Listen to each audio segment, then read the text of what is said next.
"Mom, we're flying to Europe tomorrow. I already sold the beach house and Dad's truck. We needed the money. Bye." The waiting room fell quiet. Fluorescence hummed. I stared at Jim's vintage watch and didn't cry. "My name is Dorothy Harris. I am 71 years old, and today my only daughter tried to cash out 45 years of love with a 2-minute call."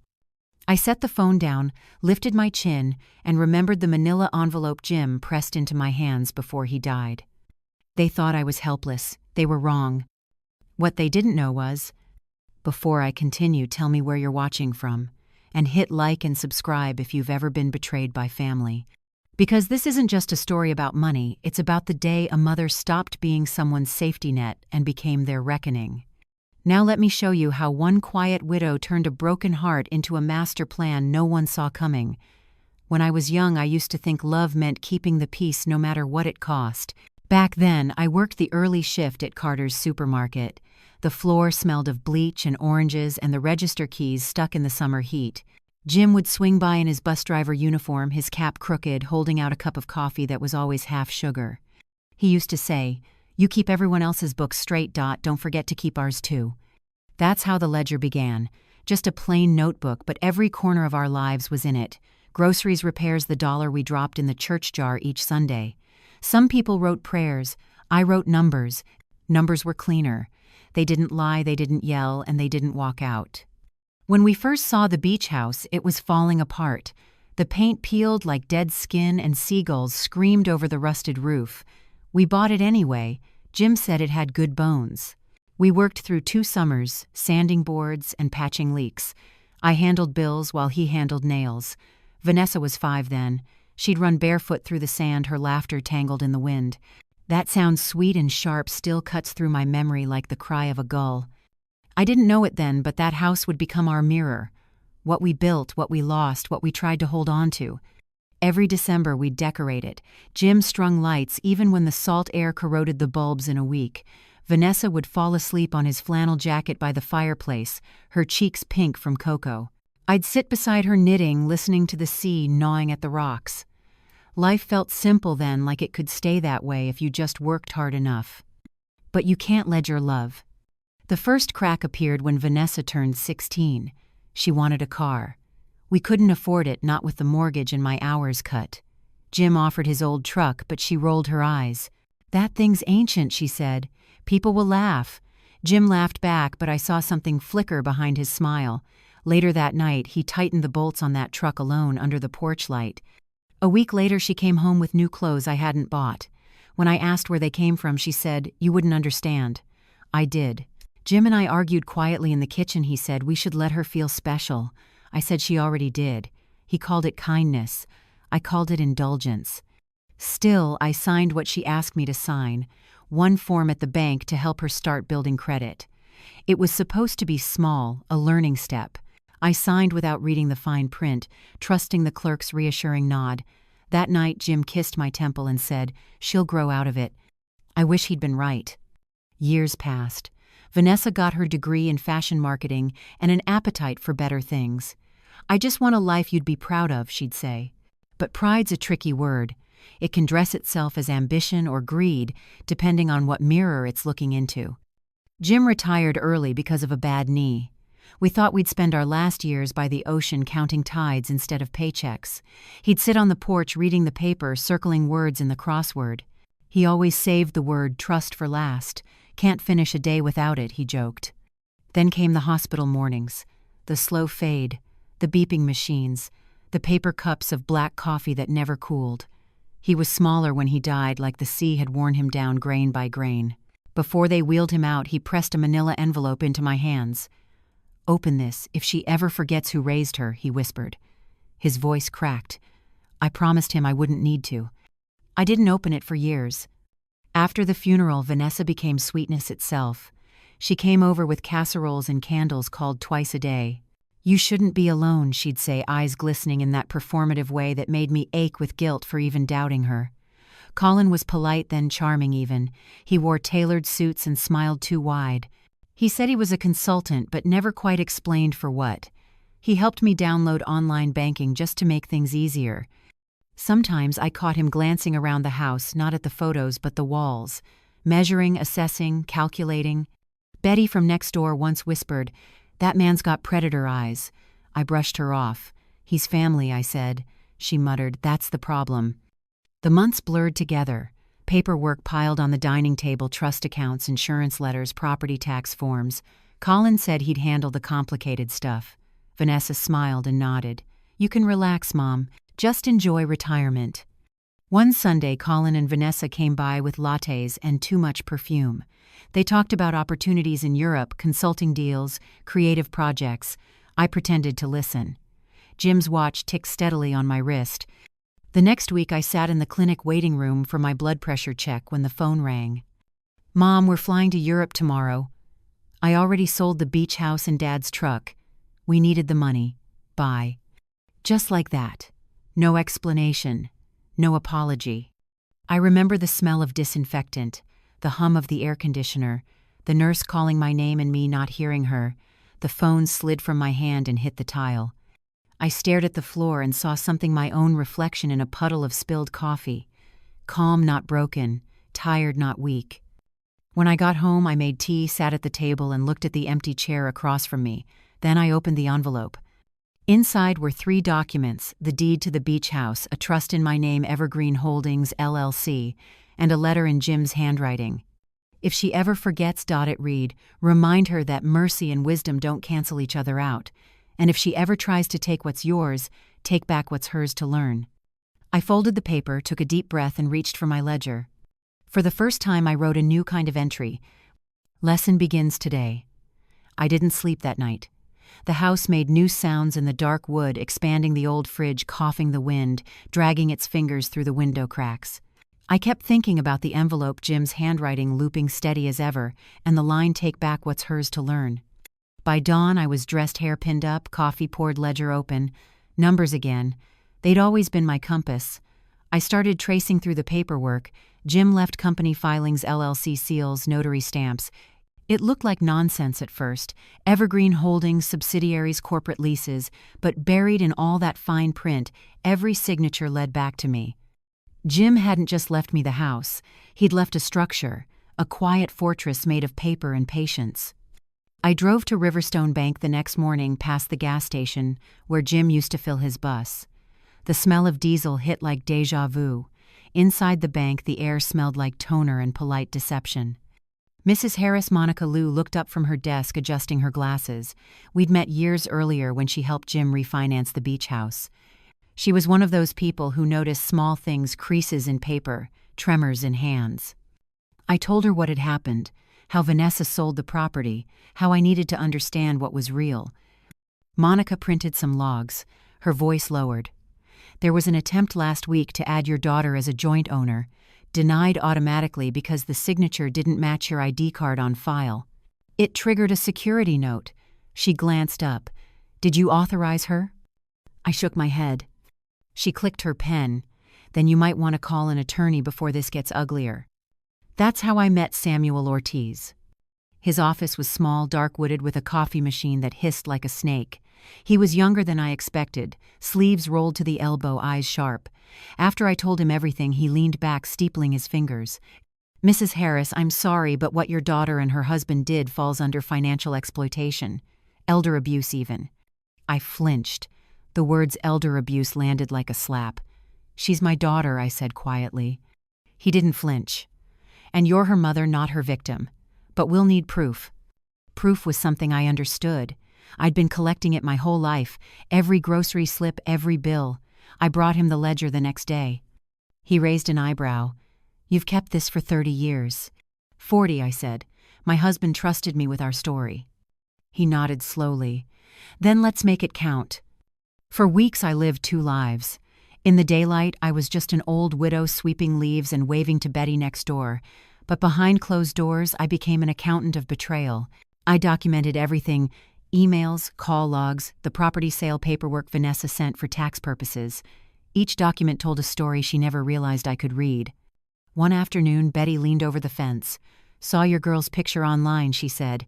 "Paris, right, champagne in daylight. Must be nice." I smiled, pretending it didn't hurt. Some lessons need a bigger classroom.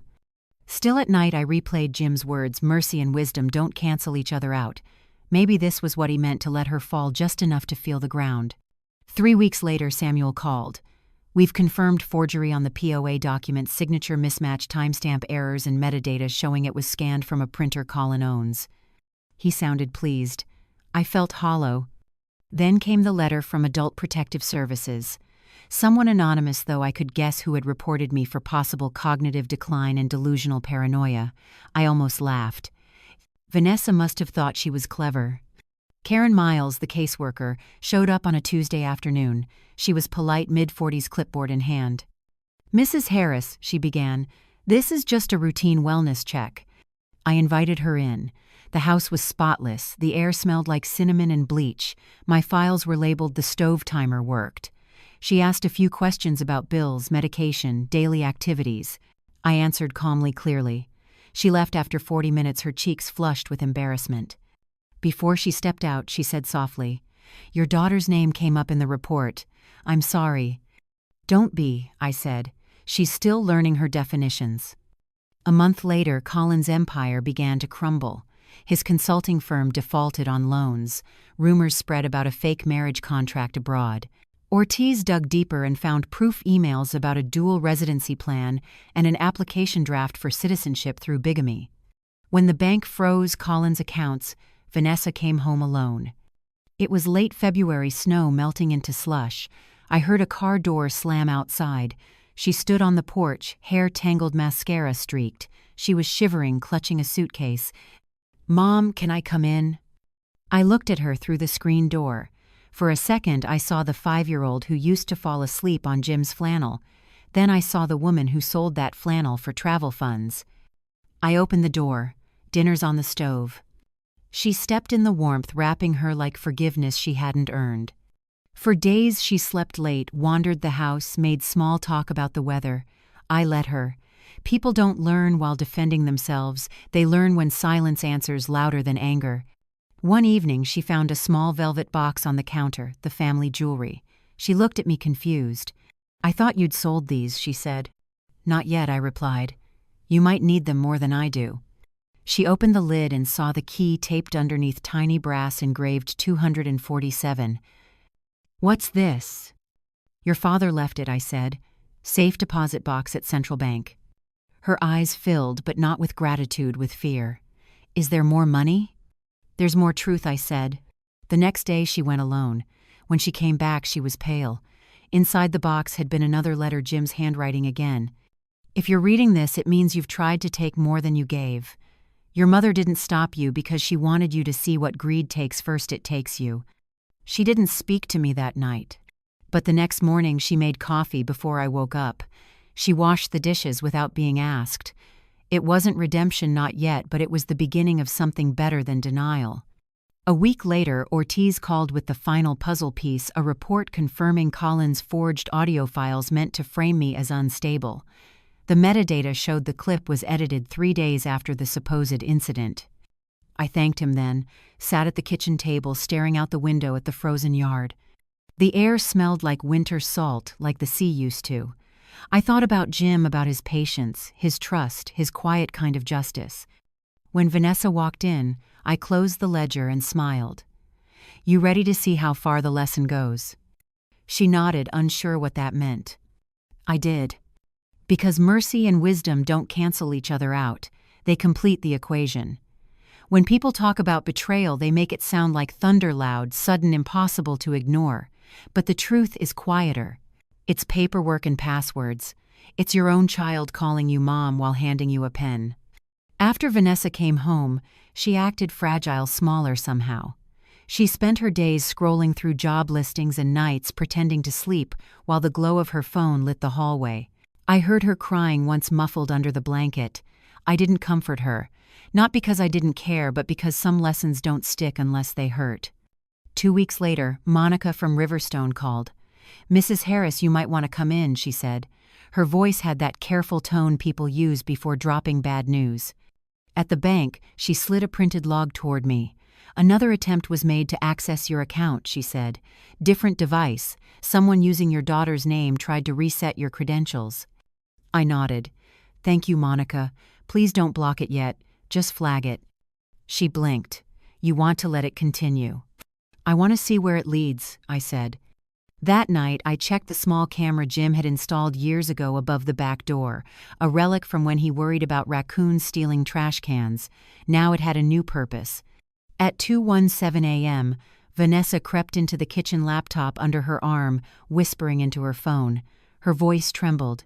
He says he can fix everything if I can access Mom's trust. Just one signature. He promised. The name he hung in the air like mildew. Colin. He was still reaching through her like a hand through a puppet. The next morning, I found Vanessa pacing the kitchen phone to her ear.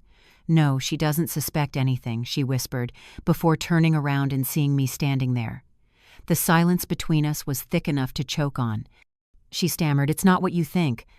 "I hope not," I said, quietly pouring coffee. "But I'm done thinking. I'm counting." Her face flushed, shame and anger wrestling behind her eyes. She left the room without another word. Later that week, Ortiz called. "I got something new," he said. TitleSure confirmed that the power of attorney document Colin used to sell the beach house was digitally altered. The timestamp proves it was scanned from his home printer. My pulse didn't even rise. "What happens now?" "Now," he said, "we gather the rest. But you might want to prepare for retaliation." He was right. The first strike came through the mailbox, a thick white envelope from Adult Protective Services. Inside was a formal complaint claiming I was hoarding assets and exhibiting cognitive decline. My breath caught, not from fear but from recognition. Colin again. When Karen Miles showed up for the second wellness check, she looked almost embarrassed. "I'm sorry, Mrs. Harris. It's protocol." I smiled. "Of course. Come in. You'll find my mind still where I left it." I served her tea. She looked around the kitchen at the tidy counters, the labeled folders stacked neatly on the table. "Your house is cleaner than mine," she murmured. When she left, she said softly, "Some people weaponize concern. I'll make a note of that." That night the snow turned to rain. The roof ticked with each drop. I sat by the window watching the driveway. Across the street, Betty's living room light flicked on. She waved through the glass, her face lined with curiosity. I waved back, pretending everything was fine. But inside I was tracing lines, cause and effect, trust and betrayal, like balancing two columns that would never meet. A week later, the phone rang again. This time it wasn't Monica or Ortiz. It was Harold Nguyen from TitleSure. His voice was crisp, professional, but I could hear the disbelief. "Mrs. Harris, did you know someone attempted to refile a deed for the beach property using an old power of attorney?" "I do now," I said. "Did it go through?" "No. We caught it." He hesitated. "The file came from a public Wi-Fi IP, likely a coffee shop." I smiled. "Then he's still desperate."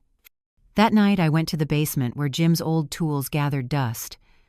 I found the small lockbox he used to keep cash for emergencies. Inside was a note written in pencil, "If you ever have to choose between saving her and teaching her, teach her." I sat on the cold cement floor for a long time, the note trembling in my hands. Outside, a siren wailed in the distance. Somewhere in that sound was the echo of everything I'd tried to protect. By the end of the month, the cracks had widened. Vanessa started getting collection calls, Colin's debts, her name attached. She'd slam her bedroom door, shout into the phone, cry quietly after. I didn't interfere. I cooked dinner, watered plants, balanced my ledger. Because you can't save someone who's still digging. You just wait until they ask for a ladder. By March, the walls of silence between us had turned paper thin. Vanessa moved through the house like a ghost, quiet, polite, distant. I could feel her shame pressing against every word she didn't say. One morning she appeared in the kitchen, clutching a crumpled notice. "They're evicting me," she whispered. I looked down. The letterhead read Evergreen Holdings LLC, Jim's company, my company. I met her eyes. "That's the price of signing things you don't understand." She sank into a chair, trembling. "So you're behind this?" "I'm behind the truth," I said. She stared at me as if seeing me for the first time, not as her soft aging mother, but as a woman who could look back without flinching. Later that day, Ortiz called. "It's starting to unravel fast," he said. "The banks are filing suits against Colin, and I found something else. He tried to forge a digital marriage record overseas. Bigamy. That's a felony." I almost laughed. So he's consistent. He's also in France, Ortiz added, but not for long. That night the house felt strangely peaceful. The hum of the refrigerator, the ticking clock, everything sounded like patience being rewarded. But peace never lasts long in a house built on lies. At 11:03 p.m., I woke to a faint click from the back door. I slipped out of bed barefoot and watched from the hallway camera feed. Vanessa was there, whispering into her phone. "Yes," he said, "it's the last chance. If I can get the files, he'll fix everything. Mom's asleep." She moved toward my office. I let her reach for the doorknob before turning on the hall light. "Looking for something?" She froze. The phone in her hand slipped to the floor. Her lip quivered. "I wasn't." I stepped closer. Voice calm. "You weren't what lying or learning." Tears broke. She collapsed against the doorframe. "He said he'd leave me if I didn't fix this." I sighed, the kind of sigh that comes from decades of loving someone who never learned boundaries. "Then maybe you should let him leave." She sobbed until her breath went hoarse. When she finally looked up, her eyes were swollen but clear. "Mom, what do I do?" "Start by telling the truth," I said. "To me, to yourself, and to the people you owe." The next morning we drove to Ortiz's office together. She didn't speak the whole ride. Rain streaked the windshield in thin silver lines. I could smell the faint salt of the sea through the cracked window, a ghost of the life she'd sold.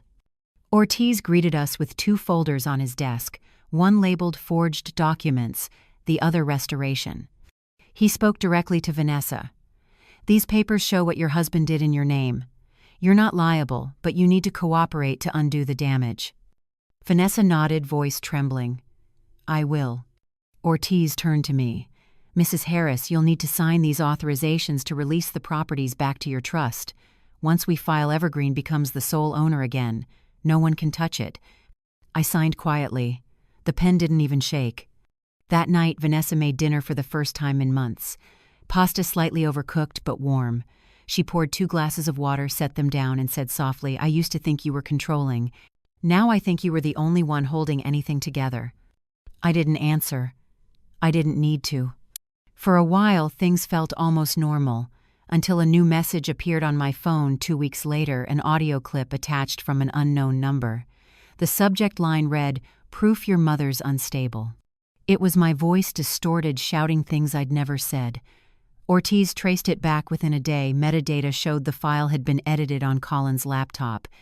He tried to create evidence of my mental decline, probably to win sympathy or reopen access to funds. Instead, it became the final nail in his coffin. We turned over the footage from my home cameras, unedited, time-stamped. The recording Colin had sent didn't match a single second of reality. Ortiz smiled when he handed the report to me. "He just proved you're the only one in this story still sane." The next morning I found Vanessa at the dining table sorting bills. Her hair was tied back, sleeves rolled up. For the first time she looked steady. "I'm going to pay the debts myself," she said. "I got a job at the diner down the road." I studied her face. The same face I used to wipe tears from when she scraped her knees. "You don't owe me money, Vanessa. I owe you effort," she said. For the first time, I believed her. Still, I knew this peace was temporary. The world doesn't reset overnight. But in that quiet kitchen, under the flickering light, I saw something new in her eyes. Humility, maybe, or just exhaustion, finally making room for grace. When she left for her shift, I sat alone, the smell of tomato sauce still lingering in the air. I reached for my ledger and wrote one clean line across the page. Balance achieved. And for the first time in months, I closed the book and didn't look back. The day of reckoning didn't arrive with thunder. It came dressed in polite suits and paperwork. Ortiz called early that morning. "It's time," he said. "Bring her with you." The drive to his office felt longer than usual. Vanessa sat beside me, hands clasped so tight her knuckles turned white. Outside, the sky hung low and gray, the kind of sky that made you wonder if it could ever turn blue again. When we entered, Ortiz was waiting behind his desk. 2 thick folders lay on the polished wood surface, each labeled in bold black ink. One read Forgery and Fraud, the other Restoration. He gestured for us to sit. "Mrs. Harris, Miss Reed, this is the final step." Vanessa's voice cracked. "Final step for what?" "For the truth," he said simply. He opened the first folder.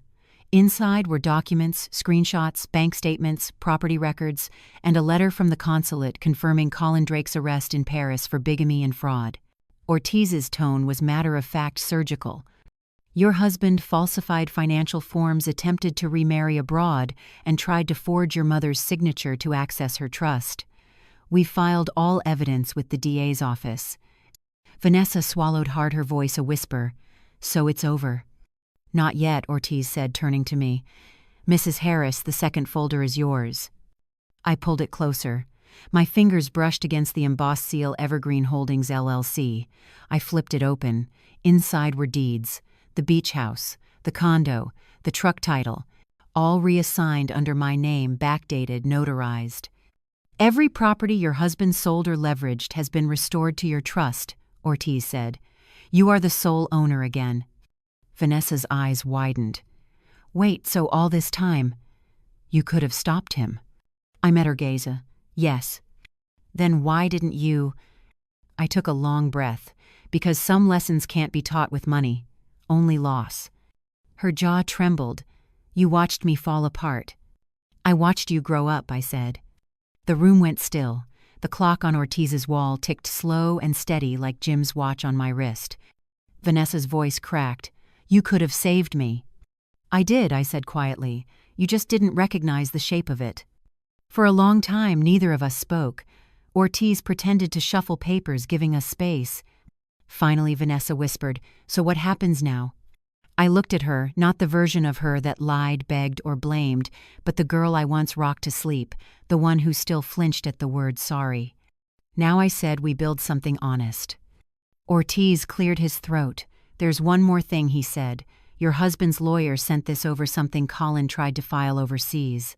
He handed me a printed email, the subject line in bold, claim of incapacity. Dorothy Harris. Vanessa read it aloud, her voice shaking. Client claims Mrs. Harris shows signs of delusion and confusion, seeks full control of trust. Her face went pale. He was trying to have you declared unfit. Ortiz nodded. That's right. But your mother's medical evaluation and APS report shut that down before it started. I almost smiled. He underestimated the one thing I always balanced my mind. The air in the office felt heavy charged. Outside rain started tapping against the window, soft at first, then harder until it sounded like applause from a storm that had finally arrived too late. Vanessa broke the silence. I don't deserve you. Maybe not yet, I said, my voice steady. But you could earn me back. She wiped her face, nodded once and whispered, Tell me how. Start small, show up, be better. Ortiz closed the folders, his tone turning formal again. That's it. The trust is secure. The assets are yours. Mrs. Harris, you're free. Free. The word landed like both a blessing and a bruise. As we stood, Vanessa reached for my hand. For a moment I considered pulling away, but I didn't. Her fingers were cold, fragile, but they didn't shake. Outside, the air smelled like wet asphalt and salt. The clouds were breaking open, thin veins of sunlight bleeding through. At the car, she stopped and turned to me. What are you going to do with everything now? I looked toward the horizon. Jim always wanted that house to mean something, I said. Maybe it finally can. Vanessa hesitated. You're not cutting me off? I met her eyes. No, I'm setting you free. There's a difference. Her face crumpled, but there were no more tears left, just quiet acceptance. As I drove away, the sound of the tires on wet pavement reminded me of ocean waves against wood planks. I could almost hear Jim's voice in the rhythm. When I pulled into the driveway, I sat for a while watching the rain beat on the windshield. Then I lifted my wrist and looked at the watch, his watch. The second hand ticked forward, steady, certain. For once I whispered, I'm right on time. And I smiled, a small, cold, satisfied smile that no longer carried pain, only peace. Because sometimes revenge isn't loud. It's silent. It's when you finally stop rescuing the people who taught you how to drown. Peace doesn't come when the war ends.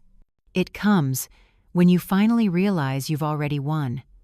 A week after the meeting with Ortiz, I sat in my kitchen sunlight pooling across the table. The same table where Vanessa once forged signatures, where Colin's lies first took root, now gleamed clean. Order restored. Balance achieved. Ortiz called to confirm that Colin's extradition hearing had been approved. France was sending him back to face charges in the States: fraud, forgery, bigamy, attempted elder abuse. 4 neat lines on a legal sheet that couldn't capture the chaos he left behind. "Do you want to press additional charges?" Mrs. Harris Ortiz asked. I looked out the window. The garden Jim planted was blooming again, yellow tulips pushing through the soil unbothered by last winter's frost. "No," I said. "Justice has a longer memory than I do." When I hung up, Vanessa entered the room carrying 2 mugs of coffee. She'd been working night shifts at the diner for 3 weeks straight. Her shoulders slumped with exhaustion, but her eyes, those were clear. "Mom," she said softly, "I've been thinking about the beach house." I raised a brow. "What about it?" "I want to help you fix it up, make it something real, maybe a shelter for women who went through what I did, who trusted the wrong man." I studied her for a moment. There was no trace of the entitlement she once wore like perfume, only quiet conviction. "That sounds like a good idea," I said. "Your father would have liked that." She smiled, small, genuine like dawn after a long storm. Later that night, when she'd gone to bed, I sat alone on the porch, the ocean wind carrying the faint sound of church bells. I opened Jim's final envelope, the one marked "in case she learns." Inside was a single line written in his neat block handwriting: "Teach her what love without weakness looks like." I folded the letter, slipped it into my cardigan pocket, and looked up at the stars. Somewhere out there, Jim was probably laughing, saying, "You did it your way." The next morning, Ortiz sent one final email: "Colin Drake has been arrested at JFK. He's asking for a deal." I closed the message without replying. Because I didn't need revenge anymore. I already had it. It looked like peace. It sounded like my daughter laughing again. And it felt like freedom. If you've ever felt like the outsider in your own family, hit like and subscribe, because this story isn't over. Life has a way of circling back, testing what we've learned. Sometimes justice doesn't look like punishment, it looks like growth. I'm Dorothy Harris, and I learned that love without boundaries isn't love at all. Tell me in the comments, have you ever had to teach someone a lesson they'll never forget? And stay tuned, because every family has secrets, and some of them are just waiting for the right storm to surface.